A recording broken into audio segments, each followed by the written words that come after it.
શું તમે ક્યારે વિચાર્યું છે કે ચંદ્રની આટલી નજીક જઈને પાછા આવવું કેવું લાગતું હશે?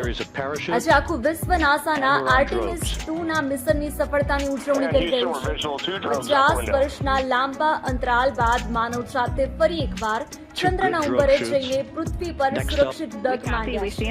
કેલિફોર્નિયાના દરિયા કિનારે જે દ્રશ્યો સર્જાયા તે જોઈને કોઈ પણ વિજ્ઞાન પ્રેમીનું ગૌરવ વધી જાય।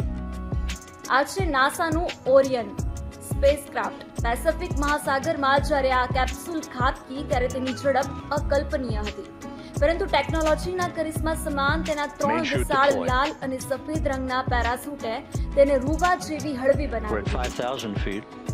આ સ્પેસક્રાફ્ટ આશરે 21,000 પાઉન્ડ વજન ધરાવે છે। જ્યારે તે પૃથ્વીના વાતાવરણમાં પ્રવેશે છે ત્યારે તેની ગતિ હજારો કિલોમીટર પ્રતિ કલાક હોય છે। 10,000 ફૂટની ઊંચાઈએ 2 ડોગ પેરાશૂટ ખુલે છે અને 5,000 ફૂટની ઊંચાઈએ મુખ્ય પેરાશૂટ ખુલીને તેને માત્ર 20 માઇલ પ્રતિ કલાકની ઝડપે પાણીમાં ઉતારે છે। આ માત્ર એક લેન્ડિંગ નથી, પણ માનવ હિંમત અને અત્યાધુનિક એન્જિનિયરિંગનો વિજય છે।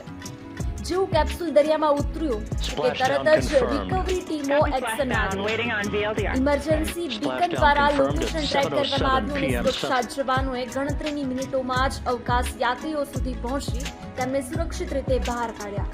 આ મિશન એટલે ખાસ હતું કારણ કે આ મિશને સાબિત કર્યું છે કે હવે આપણે ચંદ્ર પર માત્ર ફરવા જ નહીં પણ ત્યાં સ્થાયી થવાની દિશામાં આગળ વધી રહ્યા છે। આર્ટેમિસ 2 ની આ સફળતા હવે આર્ટેમિસ 3 માટેનો રસ્તો સાફ કરી રહી છે, જેમાં માનવી ફરી એકવાર ચંદ્રની સપાટી પર પગ મૂકશે। તો મિત્રો, વિજ્ઞાન ક્ષેત્રે ભારત પણ ઇસરો દ્વારા ગગનયાન જેવી તૈયારીઓ કરી રહ્યું છે અને બીજી બાજુ નાસાની આ સફળતા માનવજાત માટે આશીર્વાદરૂપ છે। આવી જ રસપ્રદ અને માહિતીસભર વિગતો માટે જોતા રહો ગુજરાત સુરક્ષિત। જો તમને આ વિડીયો ગમ્યો હોય તો લાઈક કરો અને તમારી રાય કોમેન્ટ બોક્સમાં જરૂર જણાવો। જય હિન્દ।